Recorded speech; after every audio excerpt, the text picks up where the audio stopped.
So,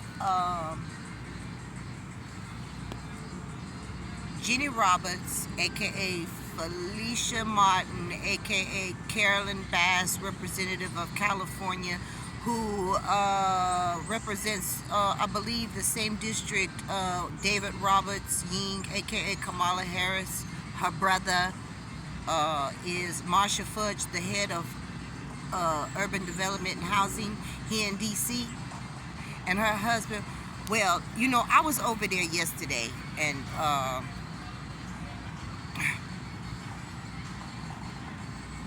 I made a post about, it was a really quick post, but it was so overwhelming to me that I couldn't even do it, because once I realized that Marsha Fudge was Jeannie Roberts, and her husband Ed was the security guard at the urban housing development. Yeah. So this is what I'm saying about the murder of my father. Okay, so she became the head in March of 2021. This is what I'm talking about, premeditated. My father was murdered by them. Yeah, they injected my father with fentanyl. Yep. Yeah.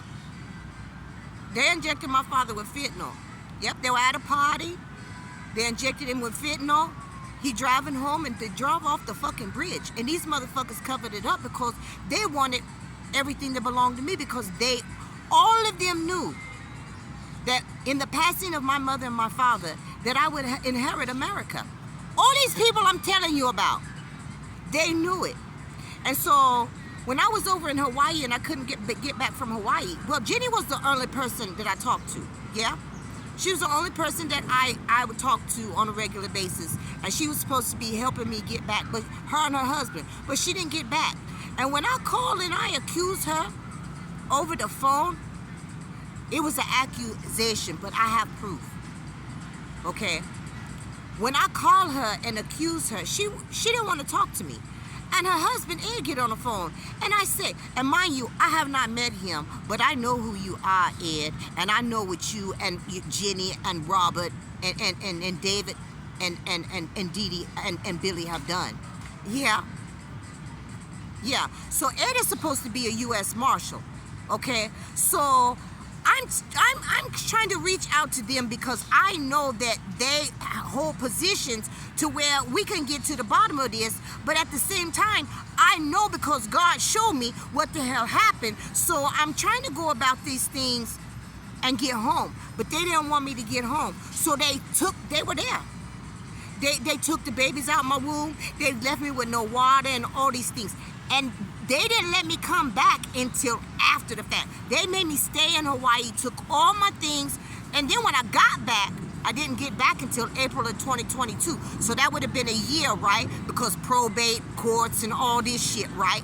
So they restricted me, right, for a whole year. I haven't heard from these motherfuckers until just here recently, until I get here to DC, because these motherfuckers know that they're going to fucking prison and possibly being executed for the crimes against my father, my mother, and my fucking family. So last night, I'm over by the wharf, and all these people from my past who worked against me, they start showing up on the scene. And listen, I am exhausted, America. I work hard for our money. I mean, I work hard. Y'all have no idea. I'm exhausted, right? And I'm just chilling. And I think I made a post yesterday. I said, Barack, come and get me. Come and get me. I'm done with this. Please come and get me. Well, me not knowing that the whole damn fucking Kokomo, Indiana was going to show up, because they follow me around. Yeah, and because Ed has reach, and they all have reach right beyond the normal person. Or the cameras, they watch the damn cameras. Remember I told you from the housing, I was like, they're watching me. Hi. They're watching me. They watch everything I do so they can try to get away with the crimes that they've committed. But you're not getting away with it. So Camia Lane, her and her little friend, they show up.